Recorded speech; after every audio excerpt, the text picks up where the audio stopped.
नमस्कार दोस्तों, मैं एकता स्वागत करती हूँ आपका मेरे इस चैनल गार्डन फॉरएवर पर। दोस्तों आज ये देखिए बहुत ही खूबसूरत सा हिबिस्कस का फ्लावर ब्लूम हुआ है जो बहुत ही खूबसूरत लग रहा है। इसका जो ये रेड कलर है वो बहुत ही प्यारा है। दोस्तों आज हम सबसे पहले बात करेंगे कि मैक्सिकन पिटूनिया जो प्लांट है ये एक समर फ्लावरिंग प्लांट है। आप सभी जानते हैं पिटूनिया के जैसे ही इसके फ्लावर होते हैं। ये 2 से 3 रंगों में हमें मिलता है। बहुत ही हार्डी प्लांट है और हम ये कहें कि ड्राउट रेजिस्टेंस प्लांट है। यदि हम एक दिन इस प्लांट को पानी देना भूल जाते हैं तो भी ये प्लांट जो है वो बहुत ही इजीली ग्रो करता है और एकदम बहुत जल्दी इसकी ग्रोथ होती है। बहुत ज़्यादा बुशी होता है और बहुत ज़्यादा मात्रा में इसमें जो है फ्लावरिंग होती है। तो दोस्तों सबसे मेन जो है कि हम इस प्लांट का प्रोपगेशन किस तरह से करें।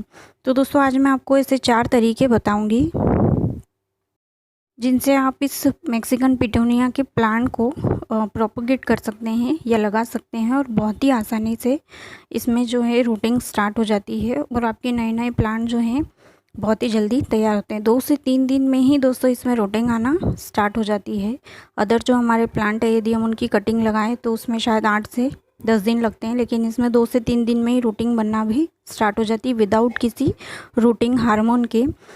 ये प्लांट जो है वो बहुत अच्छे से जल्दी से लग जाता है और ग्रो होने लगता है और बहुत ही जल्दी ग्रो करता है।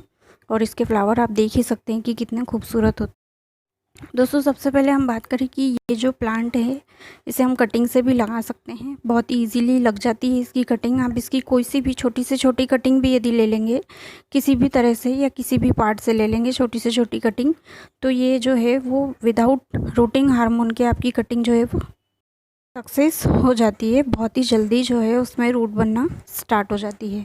सेकंड दोस्तों हम इसे सीड से भी लगा सकते हैं। ये जो फ्लावर है फ्लावर स्पेंट हो जाता है या पूरी तरह से ड्राई हो जाता है तब उस पार्ट पर जो सीड पॉट होती हैं वो छोटी छोटी सीड पॉट बनती हैं और जब वो सीड पॉट मैच्योर हो जाती हैं और ड्राई होकर एकदम सूख जाती हैं और पूरी तरह से ड्राई हो जाती हैं तब उनमें से हम सीड कलेक्ट कर सकते हैं और फिर उन सीड से भी जो है मैक्सिकन पिटूनिया के प्लांट को प्रोपोगेट किया जाता है। लेकिन सीड से जो है प्लांट बहुत टाइम लगता है उसे ग्रो करने के लिए।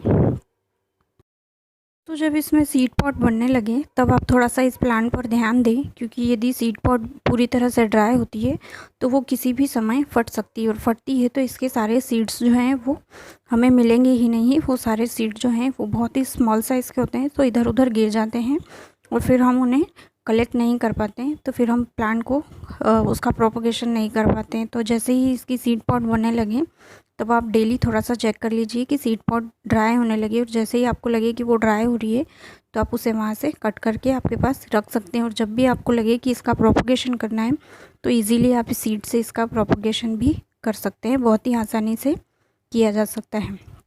दोस्तों ये जो फ्लावर है आप देख सकते हैं सिर्फ एक दिन के लिए ही ये जो फ्लावर है वो खिलता है। शाम तक तो ये इसका कलर भी चेंज हो जाता है और प्लांट से टूटकर गिर जाता है।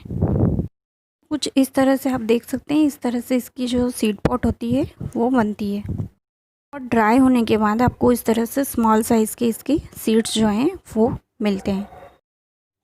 तो दोस्तों अब इसका हम प्रोपगेशन देखते हैं किस तरह से करते हैं। तो आप इस प्लांट की छोटी से छोटी कटिंग ले लीजिए और कटिंग लेने के बाद दोस्तों आपको ना किसी रूटिंग हार्मोन की इसको लगाने की ज़रूरत है, ना ही किसी तरह का फंजीसाइड पाउडर लगाना है कि आपकी कटिंग में फंगस लगने का डर हो।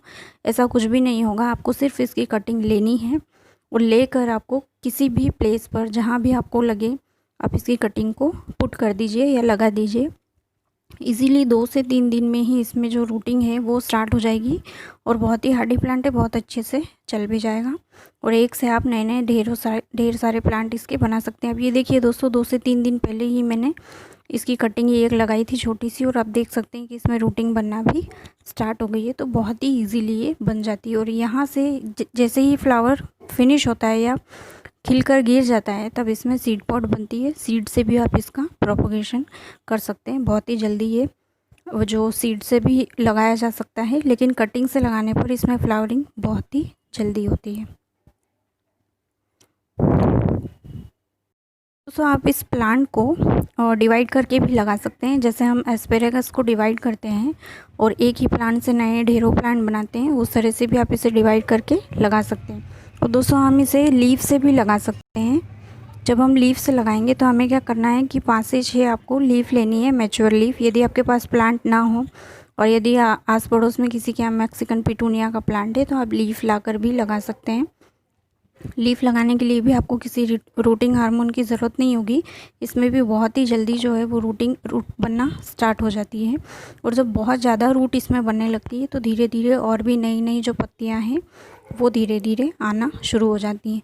तो दोस्तों अब मैं आपको रिज़ल्ट भी बताती हूँ। ये देखिए बहुत ज़्यादा मात्रा में रूट बनना भी स्टार्ट हो गई है। ये देखिए ये मात्र एक लीफ है और इसी में बहुत सी लीव्स वो जो रूट्स हैं वो बनने लगी हैं।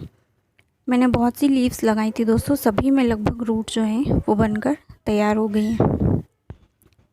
ये देखिए दोस्तों बहुत जल्दी जल्दी और बहुत ज़्यादा बड़ी बड़ी रूट्स हैं और ये बहुत ज़्यादा नीचे तक इसकी पकड़ हो जाती है। ये देखिए आप, ये एक ही रूट है और इसमें तो आप इसे लीव से भी बहुत ही इजीली ग्रो कर सकते हैं। तो दोस्तों आप इन 4 तरीक़ों से मैक्सिकन पिटूनिया के प्लांट को बहुत ही इजीली अपने गार्डन में ग्रो कर सकते हैं और बहुत ही जल्दी ये प्लांट ग्रो करता है। तो दोस्तों आपको मेरी ये जानकारी कैसी लगी प्लीज़ मुझे कमेंट करके बताइएगा।